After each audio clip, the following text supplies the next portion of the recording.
All right, and we are live. Welcome back, people, to the RM Fantasy SMXperts show. I am Chase. And I'm Charles. And we are here to help guide you on your picks this weekend in Chicagoland. Yep, earn that cash money. Dude, I don't know about you, but I'm liking these playoffs. I love it. Dude, It's way cooler than I ever thought it was going to be. Personally. Yeah, I didn't know kind of how to feel about it, but watching on TV, the racing was good. Yeah, the track was kind of hard to pass, I guess. But, look, It made for good racing, though. Everyone was tight together the entire time. I like not having the whoops. Yeah. I think it kept the racing tighter, kept it closer. Yep. People probably think I'm crazy, but if it's a speedway track, if it's supposed to be kind of that hybrid, I'm perfectly okay not having the whoop section. Yeah, and what's cool is things got shaken up. Yeah. We had It wasn't the same old song. It was beautiful. Oh, my gosh. I mean, I'd like to know how many people were bummed that Jett didn't win. And how many people were just were happy to finally see the streak come to an end and see Chase back out front? I know Sexton was. Yeah. Oh, yeah. And me included. I just feel like it shakes things up, makes it more spicy, and now these other guys have hope that they can beat Jett. Are you saying spicy on purpose? Oh, by the way. Look, people, I'm a man of my word. Today is the day of reckoning for Chase. Charles and I had a bet going during Supercross. I said, well, the bet was if Jett went perfect, I have to eat one of these peanuts from the tube of terror. And if Jett didn't go perfect, Charles was going to bleach his hair. And to my utter astonishment, because, look, I'm not taking anything away from Jett, but I did not think Chase was not going to even lead one lap.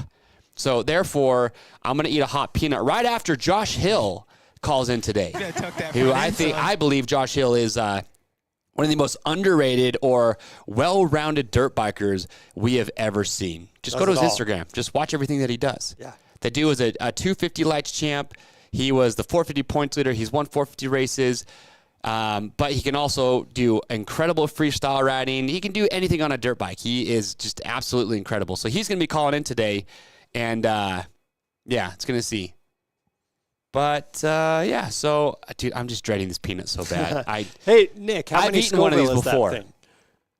Did you Dude, look it up, I heard Nick? it's like 13 million or something, Scoville. That's a little extreme. I ate one of these peanuts I'll look a it while up and back, tell you. and I have dreaded this since Jett went perfect. I've been thinking about it. So I'm gonna eat it right after. And I think he was hoping. I mean, look at this. I literally have chocolate milk.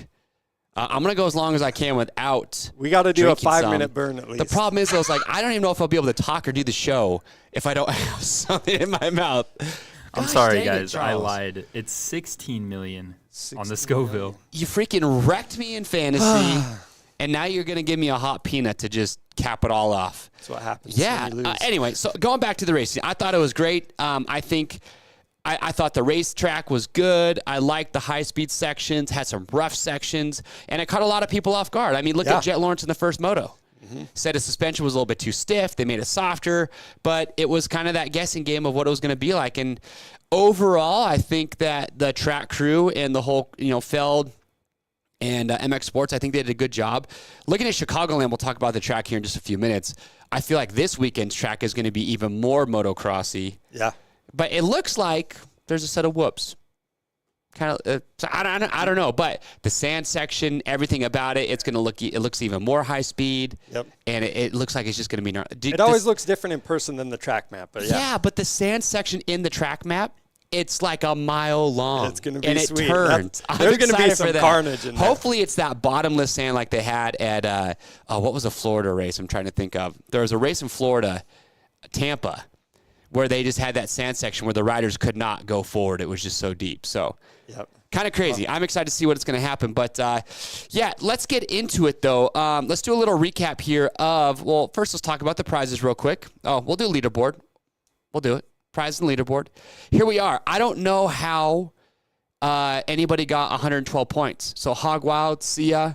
Please explain. I got 25. But you got 40, right? You didn't get any picks right. Yeah, I was embarrassed to even tell you, and then when I found out you got 25. Bro, I didn't get, Jett getting 4th overall completely ruined everybody's picks. Speaking of, we got some good memes on that, but one of them we can't show, but Gunny, he knows what it is. But anyway, but look, there's a lot, no perfect scores. How did somebody get over 100? I mean, there's I don't multiple know. over 100. Why? Who thought to put Kenny in 2nd overall? who raced one outdoor race. I mean, he was good at Supercross. Well, I think it's more with with Jett finishing further back. That's more of a surprise than anything. Putting Chase in first. Who would have thought Jett was going to get fourth overall? Like, I'd love to hear the thought process. Then you if that's not hard enough or weird enough, you put Roczen for second. I guess you got to put somebody in second. Yeah. But the guy who hasn't raced all summer, you're going to put second. And then Ferrandis gets third overall, who was okay, like hasn't raced a Supercross since Daytona earlier this year. So, well, not even that. He got hurt in like the second or third round and then tried to come back for Daytona and crashed again. Yeah. So the dude's raced Supercross like twice all year.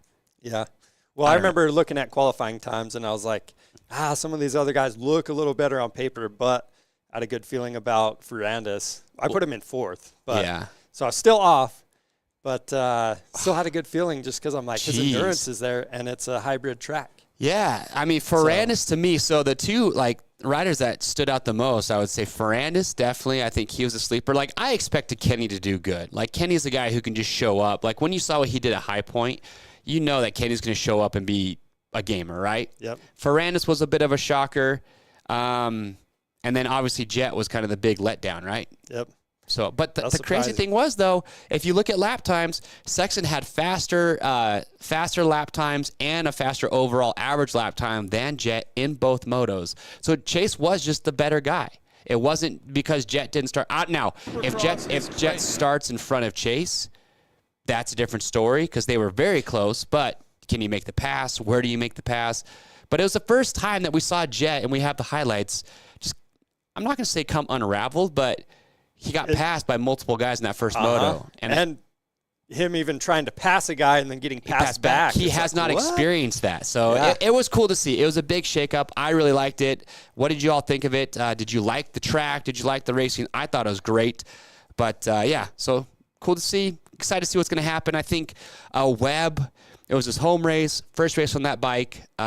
He was kind of I didn't put him in my top 5, but I did expect him to be better than around 7th, 8th. Yeah. And he was hot on Jett's tail. Like, he was riding good. He just wasn't moving forward. Yep. So I think Webb, is going to have a fire under him coming into Chicagoland. I really do. Yeah, initially I thought Webb was going to do really good. And then I sat there after qualifying. I'm like, man, like, is he going to be good though? He's had a little bit of time off, blah, blah. So I actually didn't put him in my top 5, which I was like, what am I doing? Well, I was questioning that. Yeah, but I don't know. And then we saw him in qualifying, or I think on Friday practice day, and you could see him latching on to Jett, kind of doing the Cooper Webb Mine thing, I think, a little bit, but following Jeff for a couple laps. So I don't know. It's good. Okay, well, here's what's up for grabs. So we saw a lot of people. Here are your weekly prize winners. Well, we got $10,000 up for first, $7,500 for second, $2,500 for third. Remember, though, we got 2 rounds. Now that we've seen, okay, I think things will normalize a little bit. Now I think we kind of know who's who. So the 50K is still up for grabs. Yep. You got to get a perfect score this weekend. You got to go perfect the next 2 rounds. But that's what's up for grabs. And then we gave away 10 Rocky Mountain $100 credits this weekend. This race, we're giving away 10 $200 cash credits. And then next week, we're giving away 10 $300 cash credits. Shout out to the team for making these graphics. Yeah. That's fire. Great work, Sydney. Sid, just crushing. So, yeah, pretty wild. Let's get to the points here, though. So here's your recap, though. Sexton, Roczen, Ferrandis, Jett Lawrence, Jason Anderson. Jason looked good. Yeah. That first one he was catching, he got up, and I think he got 3rd, 4th. Oh, we'll see what his stat. I can't remember, but he looked good. But yeah, so it'll be good. Look at points, though. Average score was way down. It was 33.6 was about the average score. No perfect scores. Only 2 people got 5 picks correct. 11% got at least 2 right. 46% got at least 1 pick correct. Only 361 players had the correct top 5. Even doing that's tough. That's to get the top 5 all correct, just in the wrong order. Yeah. Like, good luck. Out of almost 20,000. See, Webb was the most picked rider to not score any points. 70% of players had him in their top 5. And, dude, almost half had him on their podium. So, big letdown. Ferrandis, kind of the opposite, where he was the least picked rider to score points. Yeah, the sleeper. Yeah. like, man. Yeah, 1.5%. 1.5. Yeah, who had Jett in fourth? The two people that got 112 points, I guess. Yeah. I don't know. And then see, 40% of players had Plessinger in their top 5. Plessinger was kind of like, just Yeah. hoping he can be a little bit better this coming week. And then Anderson was the only rider who finished the position he was picked the most for, 20%. So I don't know. It was super tough. Look at that pie chart though. Look at Sexton and Lawrence. Yep. 77% of players had Jett to win. Even Hunter in the 250s had a bad day. Yeah, that was surprising. Went what down was to both going motos. on? I don't know. It was weird, They're though, because Honda had a terrible day with those two, but then Chase still wins. Yep. No matter what Honda does right now, they're still winning. Yeah. They're just wiping their tears with Benjamins. That's all Honda's doing right now. Must be nice. Third place was pretty even, though. Roczen, surprisingly, again, was the most picked rider for that. Webb was close. He was a big letdown. Sexton, Anderson. So it's pretty even there. I will say I'm not surprised about Roczen just because he came to High Point and looked good. But, yeah. He's in my top 5 this weekend for sure. Yeah. Like, Kenny's looked good. Yeah. And in that first moto, we'll get to it, but he had the second fastest lap time in that second moto. Like, he was on the gas. Yep. And he looked fired. I think maybe he got a little bit tired at the end, but just kind of in faded the second moto, but still, dude, locked it in for third in that. So it's pretty good. All right, let's jump into it here. Let's get into our track map. This gets me excited here, folks. Oh, gosh. Oh, boy. Sid, do we have the track, or Nick, do we have the track map? There it is. Of course we have the track map. Okay, so this thing looks massive. It looks even bigger is this than the one the that's last. 2 miles, right? It has to be. It's huge. Long start. Couple things to me that stood out about this track, right? So look how high speed this is. That's going to be so fast. Yep. That's a big double. It's just a lot of high speed. I'm curious to see how they're going to prep the track, if they're going to rip it a little bit deeper. So in some of those straightaways, you're going to get ruts coming down the faces. Is that not a whoop section? I don't know what those are. I think that's whoops. They kind of look like maybe mellowed out whoops, rollers that you can blast through. It's just such a long track. See, look at all these high speed. I want to ask Josh about this. Is that an option to the right there? No. I don't. Look at this sand section. Look how long it is. That thing is, it's a long section. That on Supercross suspension, yeah, have fun with that. And then look at this whole wide open. Dude, those are whoops. More whoops. Yeah, that's a whoop section. That's a long whoop into a section. double with a turn after. Sick. Into sand. Into more double sand. Dude, it's still going. It's Big never ending. Yep.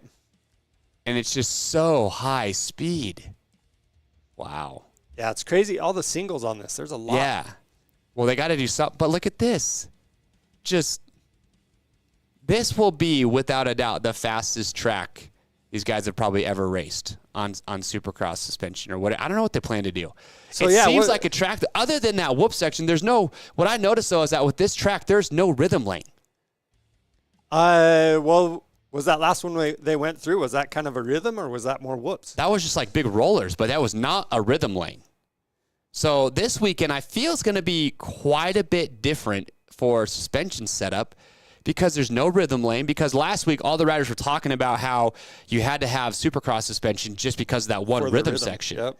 And then everywhere else, they wish they could have gone softer. But now this week, I feel like 100% that you could get away with an outdoor setup on that track. Yeah. You're probably going to have to. Because on those long sweepers and stuff like that, where you need a little bit more give so that front tire can grip better, like, it's going to be important. But then they got the whoops thrown in there too. I don't know if the soft stuff's going to be good on that. But are they like legitimate whoops? Are they bigger rollers? Maybe that's like the one Supercross aspect that they threw in there just to put a wrench in it. Yeah. I don't know. Kind of curious to see. What's up? How long until we have electric valving in dirt bikes, dude? Electronic valving? Yeah, where you can swap on the fly, like a map switch, but just with electronic. I don't know. That would be sweet. Well, they don't even swap on the fly. Like, the electronics and side-by-sides now will firm up depending on the conditions, right? It just does it for you. Yeah, so it has it turns it in. Little servo motor. Whatever it does. Live valve. Live valve, yeah. Mm-hmm. Yeah, when do we get that on dirt bikes? I don't know. It's like, is it a big enough benefit? Obviously, the factory teams don't think it's big big will. enough benefit. Yamaha's doing that electronic power steering. Yeah. You seen that? Jay Coop tried it. Yeah, but it messed him up, right? It did, but he said that it worked good during practice and then not on the race weekend. But, I mean, I'm just saying those things are coming. Yeah. These manufacturers, to keep pressing the envelope and making their bikes and everything even better, they've got to be doing something to make their bikes unique, make them different. Yeah, so kind of curious to see how it goes. Well, with that, I mean, when they're trying to make them different, it's like you only have three major manufacturers of suspension, right? Yeah. Well, I guess KYB, WP, Showa. I guess Olin's counts too, but yeah. A few other like one-offs and stuff. Yep. I don't know. It's kind of interesting to see.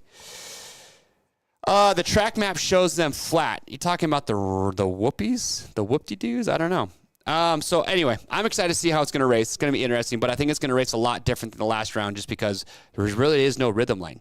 Let's get into it. Top contenders. Here we go. Chase Sexton. What a boss. So really the one big highlight that I have for him is when he passed Barsha through the split lane.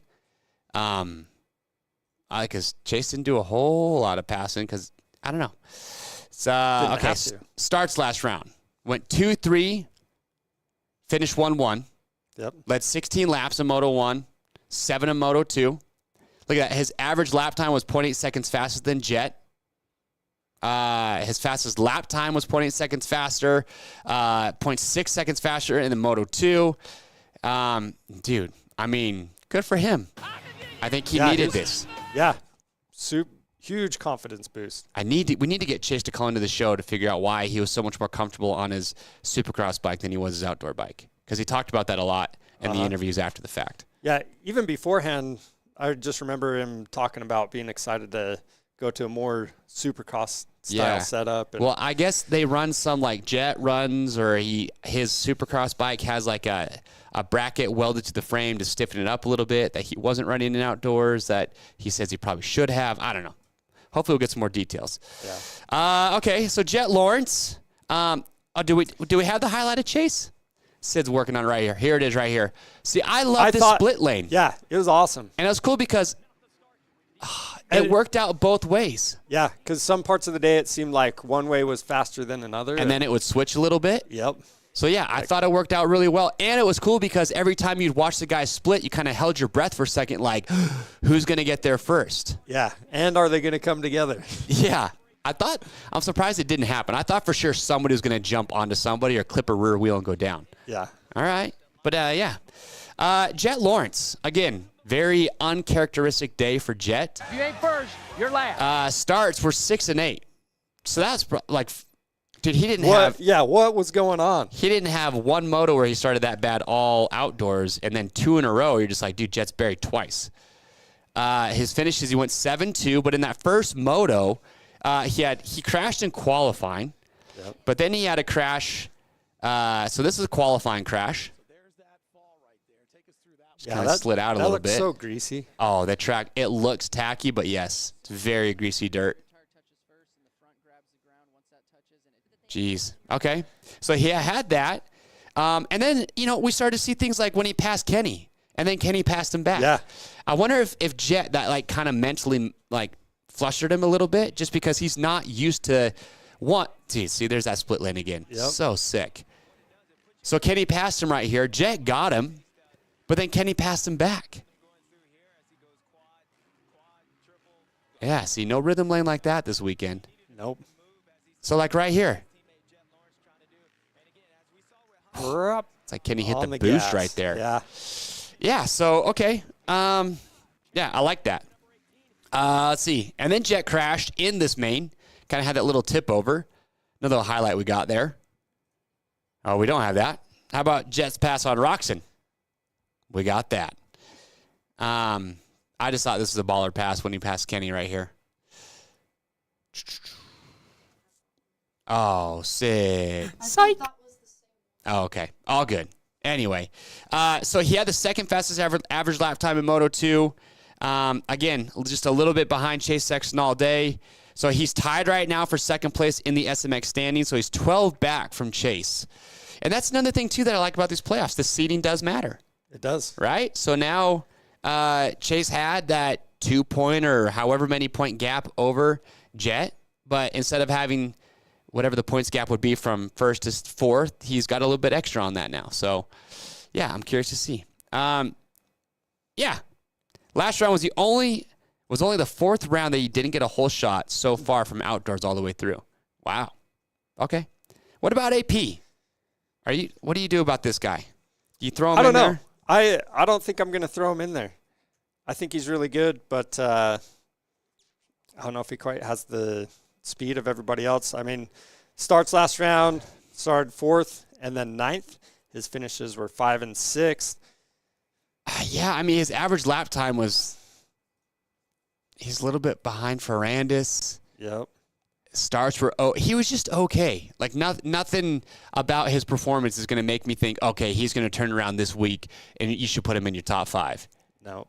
Bart, what's up? Yeah, I don't know. The only thing is, it's like if you're talking about how deep they rip the track, I mean, maybe if it's real ruddy, maybe he does better. I don't know.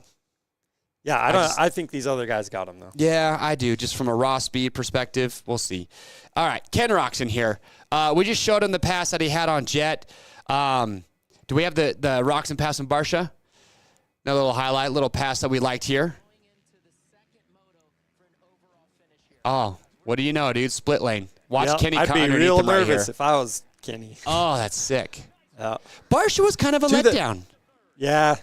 I mean, he whole shot in Moto 1 and led, and then went all the way back to 6th.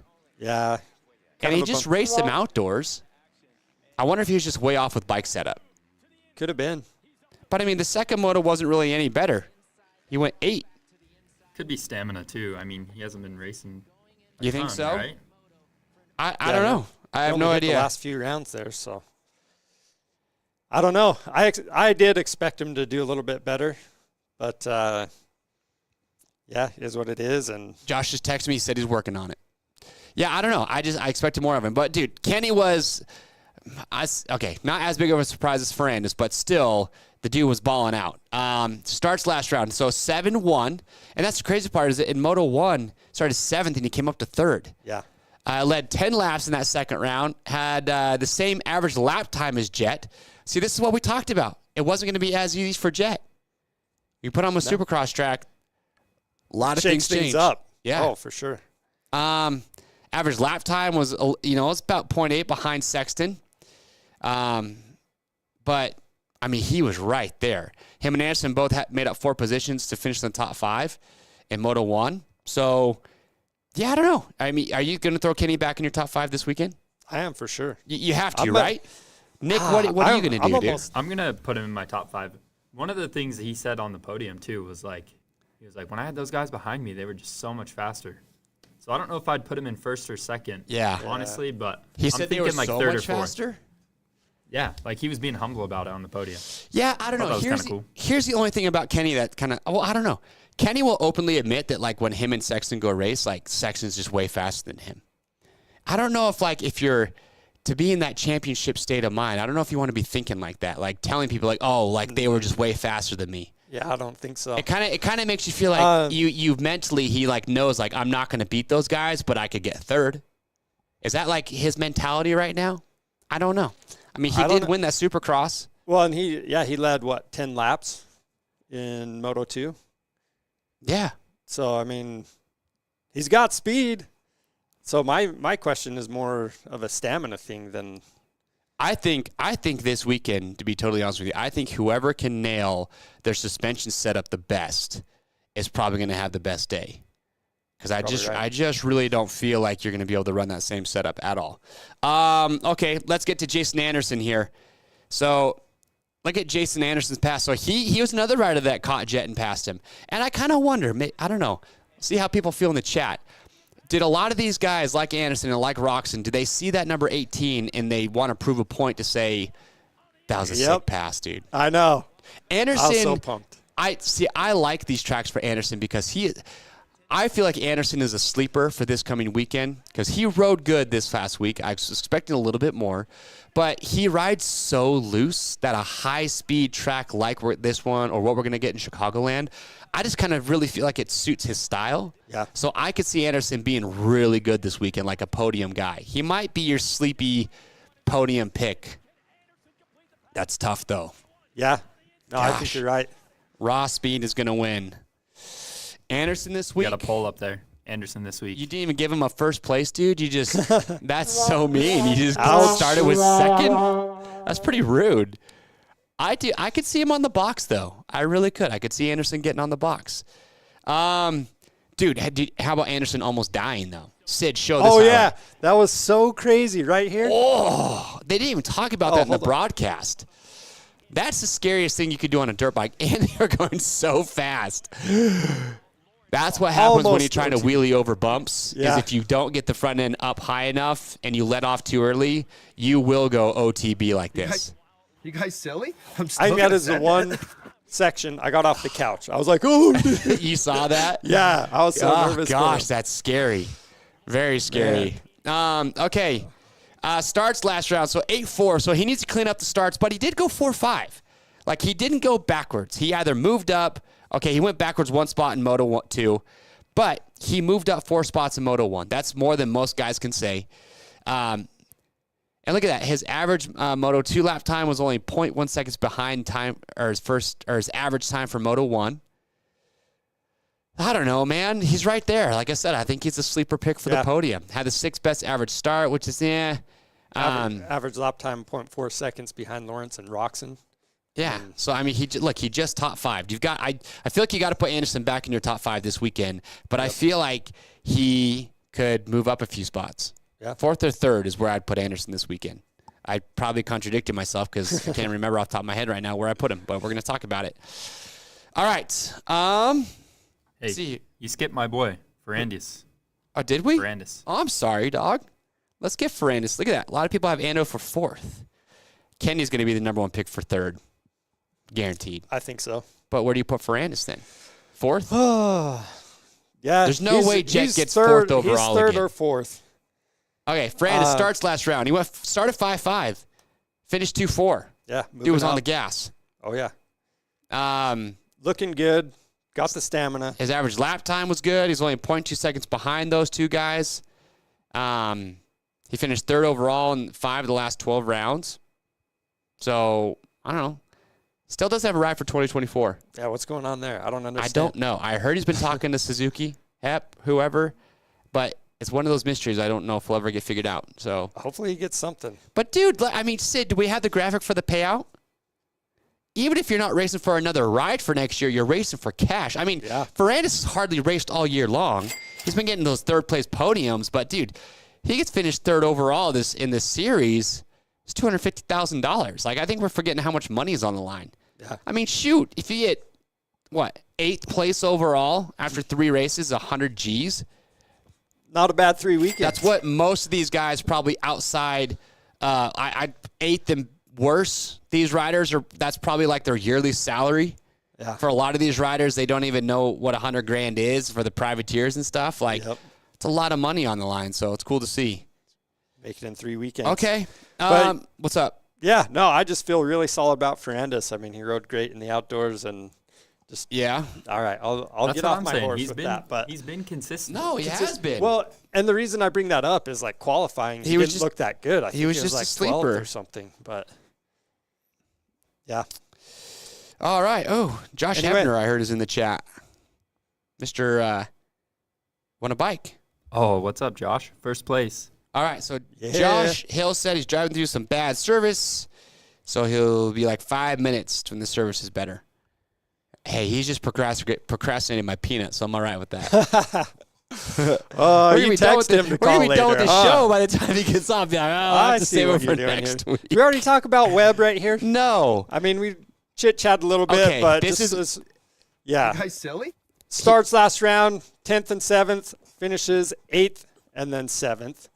So second moto just kind of stayed there. Average lap time was only 0.4 seconds behind Anderson last round, which is pretty dang good. I mean, Anderson's in your top 5, so yeah. I mean, obviously it compounds, but he's riding good, and I think he's just going to keep getting better. Webb needs a redemption ride. I think it was his home state. It was his first race on the Yamaha. I think he was expecting himself to be up there around the podium. Did not happen. Tell me this. How much improvement do you think he can make in 1 week?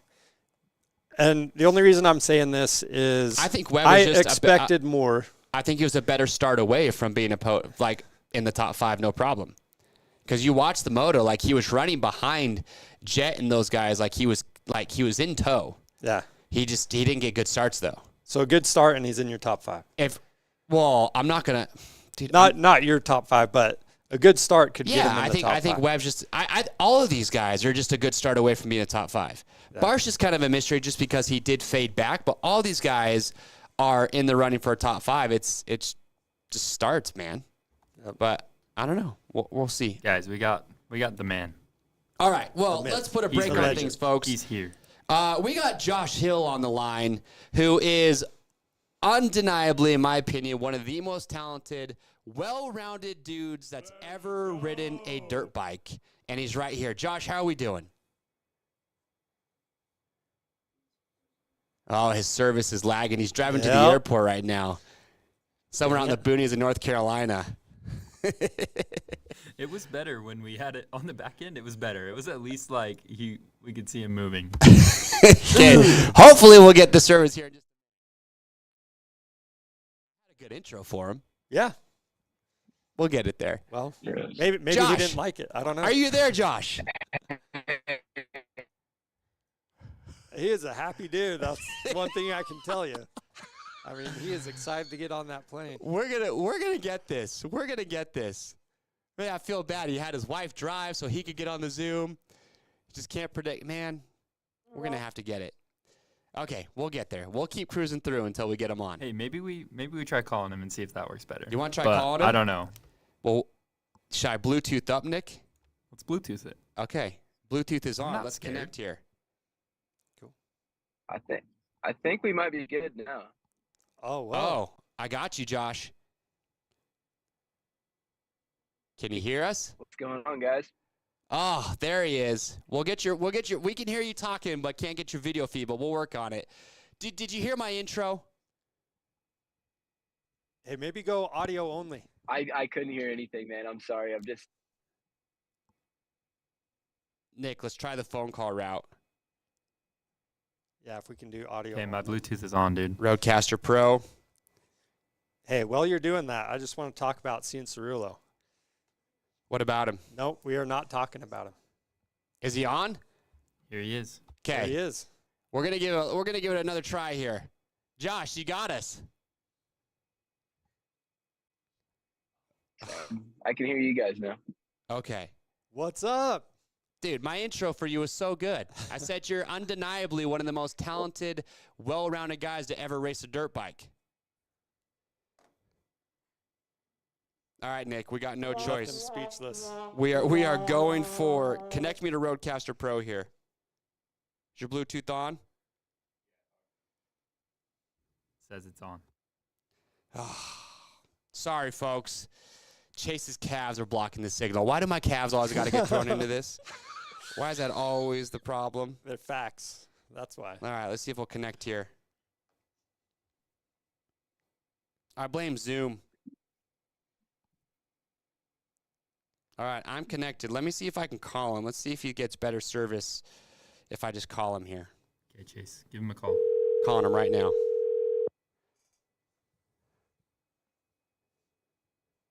We're gonna get it. Josh. You got me now? I got you, dude. We're gonna ditch the Zoom call and just go with the phone call and not have to try and get. We can deal with less service with the phone call. Does that work?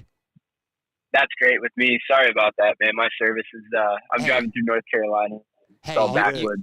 We're on your schedule, man, so we got no complaints. We're just happy to have you on the show, and we appreciate you taking the time to do this. But my intro was you are undeniably, I think, one of the most well-rounded dudes to ever ride a dirt bike. You can do everything. That's nice of you to say. I don't know about all that. There's some pretty awesome guys out there. A lot of guys that I looked up to growing up, and I just always wanted to ride a dirt bike as good as I possibly could. Hey, the only thing I haven't seen you do yet is like a hard enduro. So maybe Erzberg is something on the list, but Hey, so real quick, we were you and I were talking a little bit earlier. You just had your Hill Jam, which for anybody who's watching the show, if you have not watched the Hill Jam yet, you need to go do it. Josh puts this on every year with his brother. It's in Oncala, if I'm pronouncing that right, Oregon, their hometown. They do a cool hill climb, best whip, just a whole bunch of free riding. But Axel Hodge's dad fell into the blackberry bushes twice. And you were right there. He was on your bike. What was up with that? No helmet. Oh man, no shirt. Well, we were just finishing up the shoot. We'd pretty much got everything done that we needed to do, and they wanted to do like a sunset shot on the top of the hill. And we had a friend of ours let us borrow a side by side for Phil and the crew to get around in. But it's kind of, I guess it's kind of a hill climb to get to the top. It's kind of gnarly, so. I figured, PH has more than enough skills on a dirt bike. I figured he'd probably be better off riding my dirt bike up by himself than taking the crew up a way he'd never gone in a side-by-side. And I don't know, I think he just got dusted out by Axel and hit a rock or something and fell into the bushes. That was pretty wild. Yeah, but without a doubt, the worst part ever is that he got back. We're showing the clip right now on the show live. I'm him crawling out of the bushes. He took his shirt off, and for anybody that's never fallen in a blackberry bush before, because I'm from Oregon, it's almost as bad as barbed wire. Like, it sucks that bad. So he took his shirt off, and then, dude, he went right back into it. And there's you, Josh. We're watching the video. You literally are, like, walking away, and then he goes in face first. Yeah, I had to blink a couple of times. It didn't quite seem real. They just pulled him out of that. And, it's blackberry bushes are, if you haven't experienced it, you don't really know quite what it feels like. It's like you're trapped. Any way you move, like, you just keep getting hit by more and more thorns. So, yeah, he went in this time, like, shirtless, like, he didn't get his hands out. It was, we couldn't have made that up, that's for sure. And luckily, he came out and it looked like a horror movie, 'cause he's all sweaty and he got hit with thorns, but he washed off with some water and he didn't really have too many scratches on him. He actually came out pretty good. Oh, gosh. I'm sure he's pulling thorns out for the rest of the drive home. Oh, it's so bad. That's terrible. I mean, have you ever seen the movie Black Sheep when Chris Farley tumbles down the hill? Yep. And he gets up like, what was that all about? That is Phil when he got done with that. Yeah. Oh, yeah. That was wild. Well, hey, man, I want to ask you about the track last week. They've been calling some of these tracks hybrid. Give it a percentage of what percentage was it Supercross? What percentage of the track was more motocross? Was like 70-30, 80-20? What would you rate it? I would have said, I think it was about 80% motocross, 20% supercross is what I would have called it. It was just, it wasn't really what we expected, I don't think, or at least not what I expected. And the guys that built the track diagrams, I think, are the same guys that do Supercross.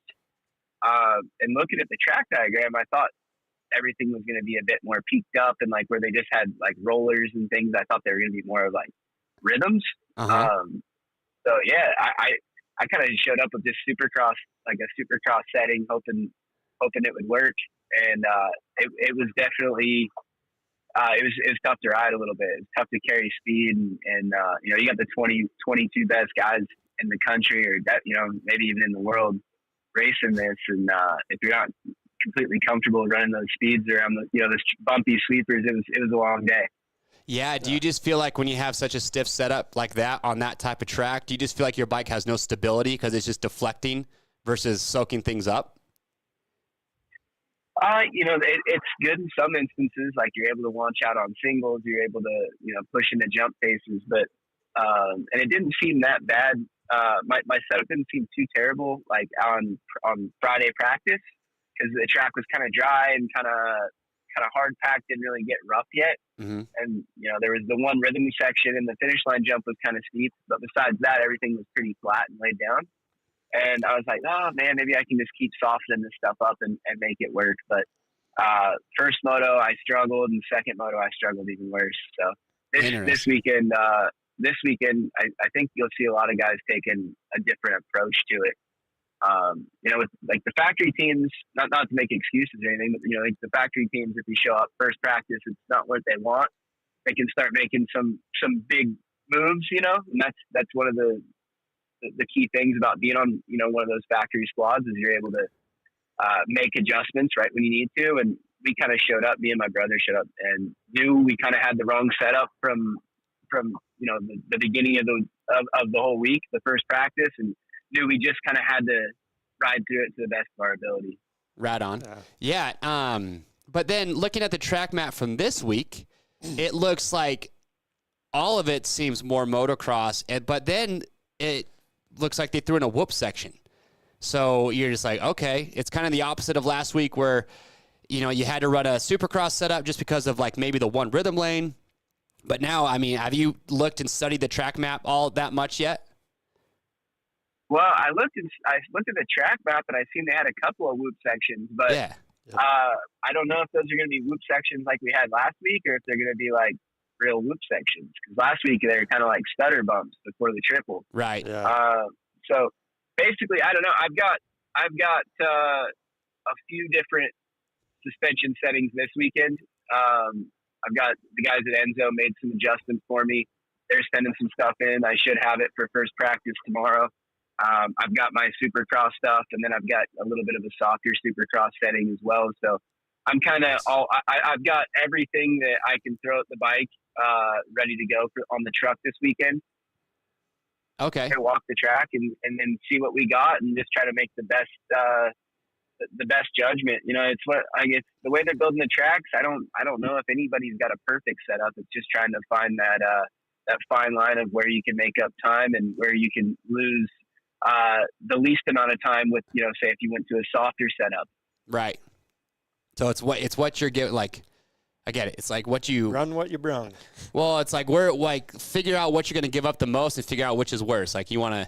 I can't explain what I'm thinking, but I know what Josh is saying. Yeah. There's certain things you're just going to have to deal with. Yeah, it's like okay, maybe if there is like a legitimate whoop section, how much you going to give up on the rest of the track going too stiff if you're just trying to get through the whoops versus running a softer setup that's better everywhere else, but you give up a little bit of time in the whoops, so to say, if they're not jumpers or something. Yeah, exactly. I mean, who knows? I mean, it's kind of scary to get if it's a real set of Supercross loops like what we're used to. It's kind of dangerous even trying to hit them on outdoor suspension, but I don't know. I can't imagine them. I can't imagine them making a full blown set of Supercross loops based off what we've seen last weekend. But you know, I guess we'll never know. Have you guys seen pictures of the track where there's actual Supercross loops, or is that you just going on? We just watched the track map, and it's like I don't know if those are whoops or just big rollers you could just like kind of wheelie through. I don't know. I wouldn't be surprised just because it seems like the whole point of this series is to kind of make mix it a hybrid. things up and have it be a hybrid. I just figured since there's no rhythm lane on this track that they need to incorporate some sort of Supercross feature if they're going for that whole hybrid style. So I was like, yeah, it wouldn't surprise me if they had like a legitimate whoop section just to make it harder for these riders to figure out bike setup. But I guess you'll find out tomorrow. Yeah, if that's the case, kind of like he says, probably just want to set up for the whoops and deal with it everywhere else. Maybe. My guess, but... Yeah, and the sand section this weekend is like a mile long and it's turning. Like, that should be great. Yeah, you like the sand? You know, I like sand tracks. I don't know how much I like sand when it's just kind of – I guess what I don't really like is sand and tough blocks. That's always I don't feel like those two don't mix very good because tough blocks are already kind of a sketchy thing to get in between your wheels. And then when, you know, they make the sand section – you know, maybe 20 feet wide at most. That really means you only get about 4 to a 4 foot line of usable space, usually 2 of those lines. And then you got tough blocks, which are like landmines.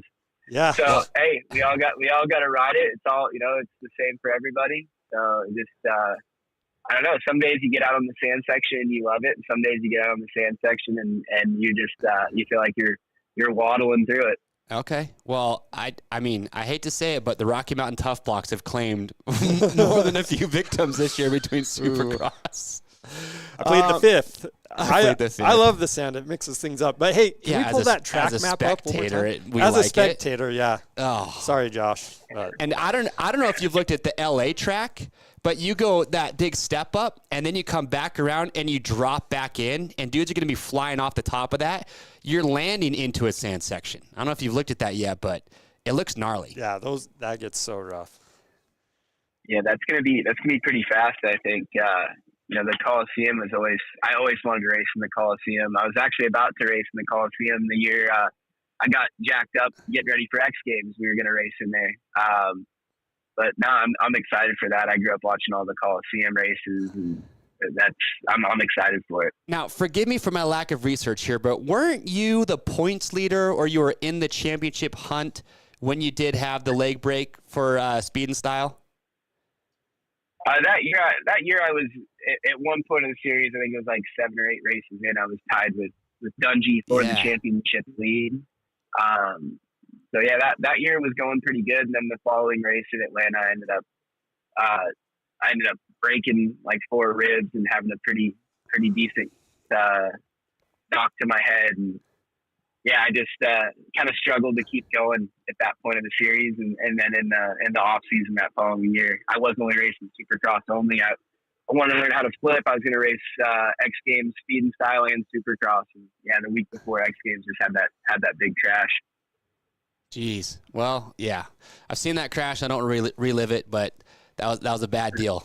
Hey, so what's the scariest thing you've ever done on a dirt bike? Because you did the nose wheelie to front flip, which I don't feel like you got enough credit for, but that was gnarly. The back flips. You've done a lot of crazy stuff. Maybe it's just a giant jump you've done. Like, what tops the list of just like scared Josh Hill the most?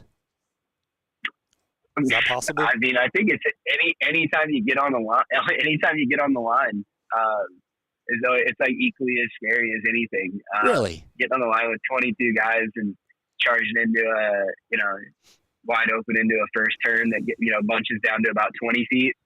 And then usually it's like right into a rhythm section or right into a jump. Like, I mean, that's as scary as anything. As far as like doing the video stuff, like I love that. Like I just will build up to something like, I'll build some big jump or I'll find some big jump out in the hills. And, basically I got a pretty good idea that I'm going to make it or not before I pull the trigger on jumping something. So even as scary as it might be, like it's still not even as big as the unknown that you have on the start of every race, in my opinion. Yeah, it's kind of interesting. Dean Wilson's talked about how he gets such bad anxiety on the starting line that he almost can't race. That's insane. And that's after a lot of years of doing it. Yeah. Huh. Yeah, scary stuff. Well, you can't really match that feeling, and it's cool because on days where you're feeling really confident and you're feeling really good and everything going on, like, and you go onto that start, you're always nervous, but that you kind of just have this feeling that you're going to come out on top. Like that's a pretty good, like you can't really match that feeling anywhere. And I think that's what brings us all back is we all want to just have that confidence and line up against the 22 pads guys and think we're going to come out on the top end of it. Right on. Do you have a question, Charles? Oh, he pretty much already answered it before I could ask. I was like, that's what has to bring you back wanting to do it. The adrenaline rush, getting out in front of everyone. Last question we have for you, Josh, before you get to the airport here. You spent a lot of time on the e-bikes. You've done the whole urban thing. Have you ridden the Stark Varg? Yeah, actually I did. I did a lot of the early development testing on it back a couple of years ago, and then I went back over to Europe and did some stuff with them last year, and then I finally got a bike this year. I've only got to ride it once. I may have put up a video on my YouTube riding it, but yeah, the Stark's pretty phenomenal. So my question with that too is, I remember seeing you doing stuff on the Alta and then the Stark Varg and the gas bikes. I kind of wonder how they all compare to each other, and if you have a preference, maybe you like one for a certain type of riding and a gas bike for something else. I don't know. I mean, I feel like gas bikes right now, it's like that's what everybody races. That's what everybody has. For racing, like gas bikes, I think for racing, that's what I want to ride is a gas bike. I feel like electric bikes are they're so fun, to ride. That they're just so unique, so snappy, so agile feeling. And for just free riding and play riding and coming up with different things that, and riding in areas couldn't necessarily ride a gas bike without drawing a lot of attention. E-bikes are fun. And I mean, when you go out and you have a couple of them and you're riding with your buddies, and it's so awesome. Like some of the best days of my life were spent like with my buddy Scranny and friends when I used to have a handful of Altas laying around back when I was doing stuff with Alta, and we would just go ride around like Los Angeles or, Bakersfield or places and just go do whatever we wanted and basically just get left alone. That's awesome. That is awesome. Well, one more deal with that. So I got a buddy with an Alta. He's going to appreciate this. I want to know how much different or how much improvement the Stark Varg is over that Alta too. Like how much better it is now. Well, it's, I think the weight, it's a little bit lighter than the Alta. It seems like the gas, or like not the gas, the range that you can get in the moto has gotten extended. I haven't really got to test it to its fullest capabilities, but I mean, just free riding. I was out free riding my line, doing hill climbs. I mean, riding it pretty hard for an hour and 15 minutes, and I think I still had a quarter of a battery left. Nice, which is pretty good. But again, that's not like a full on. I didn't go out to a sand track and go do a 30-minute moto and see where it stopped. Where it was yet, but that'll come soon. But as far as the power goes, man, it's the power on those new Starks is pretty wild. Like I never even got to test the 80 horsepower one when I was doing pre-production stuff. 80 horsepower? Yeah. So I was I'm not gonna lie, I was slightly skeptical that it was even, that it would be 80 horsepower when it came out. And when I got on it and rode it, I was like, Lord, because I had Junior Jackson build me an 80 horsepower YZ 450 for snow bike racing, and I took the snow bike kit off of it and rode it out in the hills, and that thing was really fast. And this thing is, I would guess that it would probably whole shot that bike. If I just went out on a concrete, if we just went on a gravel road or something real hard packed and raced against each other.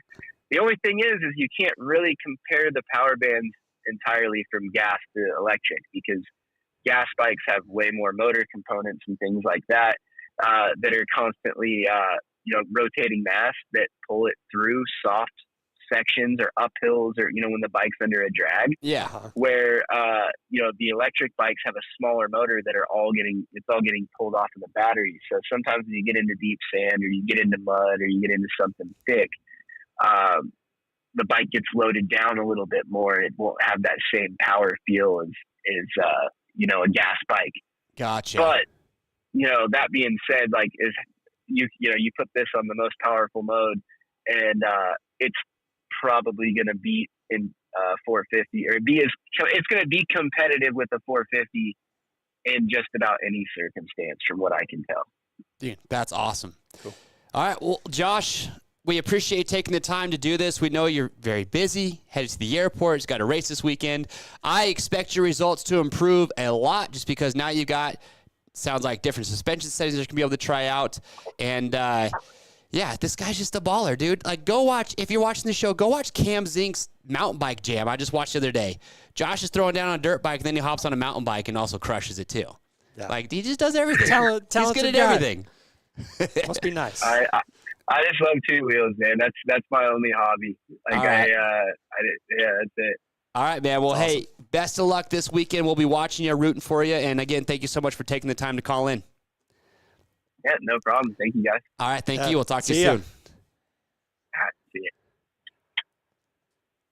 you. Such a good dude. All right. Gosh, dang it. I wanted this interview to go for another hour. We just have wild card left, too. On behalf of RM Fantasy SMX, I present to you. I don't want to touch this thing with my hands. It's that hot. Charles, get him some gloves. Yeah, man. No, well, here, gosh dang it.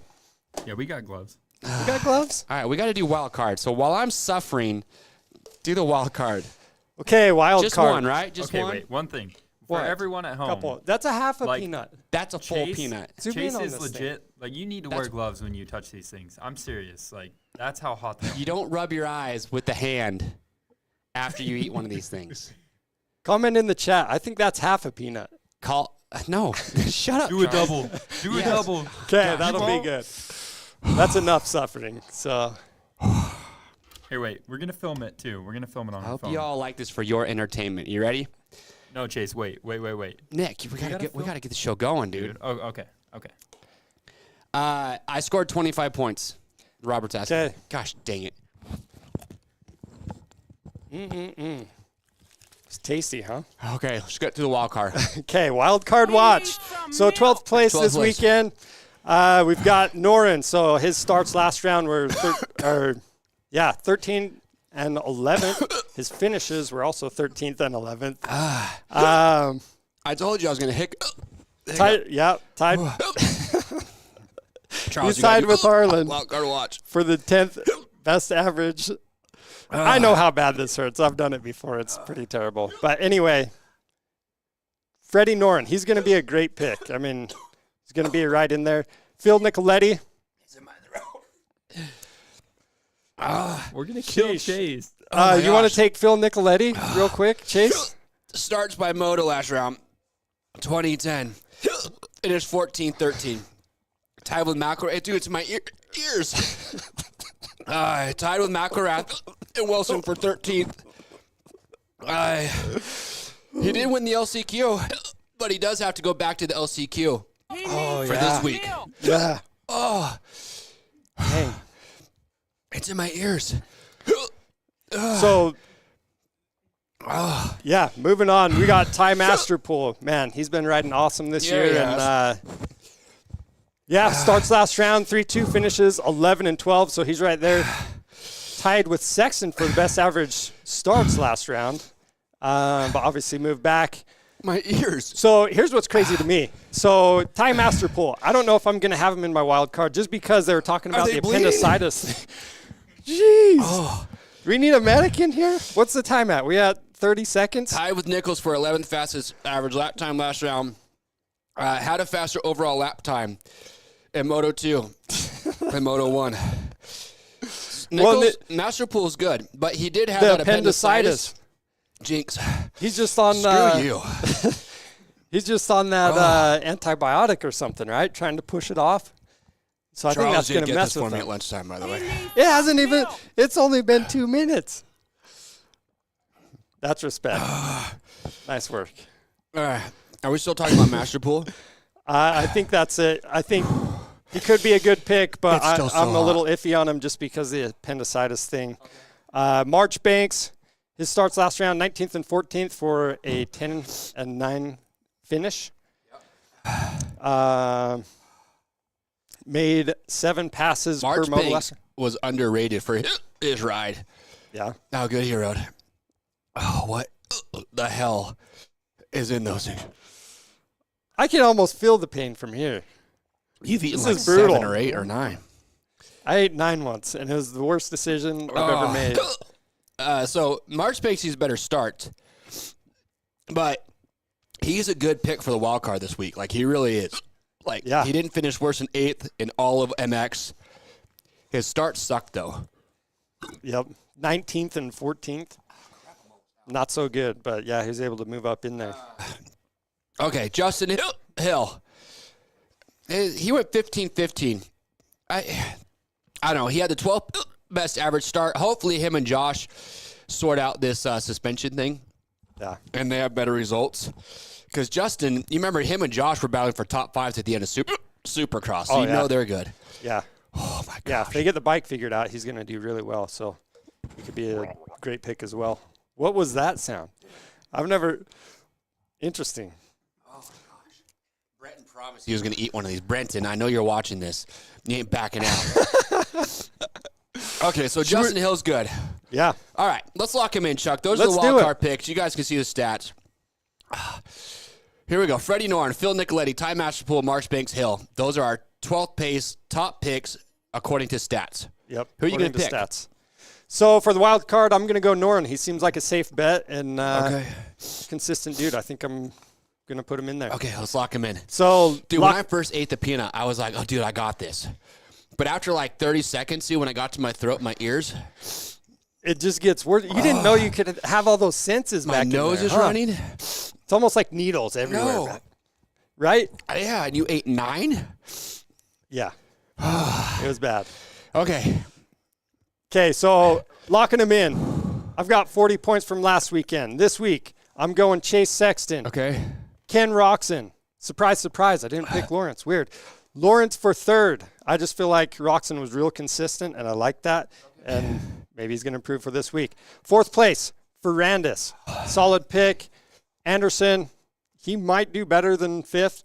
If I watch qualifying and he's crushing it in there, I might actually move him around, switch some things around. But that's who I've got for now, and then Norn for the wild card.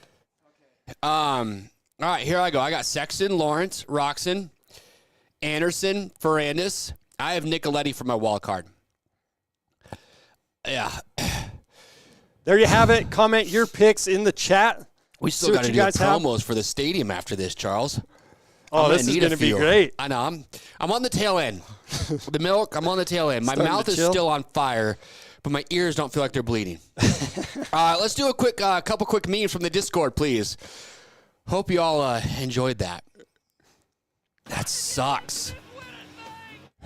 Okay, good job. Sound better than the 450s? Gunny was Those kids were shredding. They were. Gunny was unloading on the memes, by the way. Yeah, I was. Oh, that's true. That's how I felt. Still waiting for one of you to dethrone Gunny. Human. Jett is human. What else we got? Oh, America. This is just wholesome content here. Yep. This is what motocross needs. What's that? SuperMotocross. Dude, you know what would be a sucky challenge is having to eat one of these hot peanuts while you're riding a dirt bike in hot weather. That would be awesome. Oh. 5 miles of hell with hot peanuts? Oh, gosh. It's funny we called out the tough blocks talking to Josh. Yep. What else we got? That's rough, people. Look at that fire breath just blew this thing over. Ouch. All right. Keep the memes coming. Remember, the link to the Discord is in the description of this video. Thank you, everybody who is watching. Yeah, we're headed to Chicagoland, everybody. Go look at the trap map again if you haven't already and kind of check it out, but it's pretty exciting. I'm excited for the racing. I think it's been really good. And remember, the 50K is still up for grabs. We've got the cash prizes plus the $200 the top 10 weekly winners this week in RM cash. So a lot still on the line. We got the data to go off now. I will never do that again. Never say never. Dude. Anyway, hope you all liked it. Hopefully these stats and everything going to help you out. Please join the Discord. Get the chat going. Hope it, Josh Hill, thank you to him for calling in. I don't have anything else other than I kept my word. I'm on the tail end. I'm recovering. But we will see everybody next Thursday right back here live for the final round of the SMX playoffs in the LA Coliseum. So I am Chase. And I'm Charles. We'll see you next week. And we'll see you on the trails.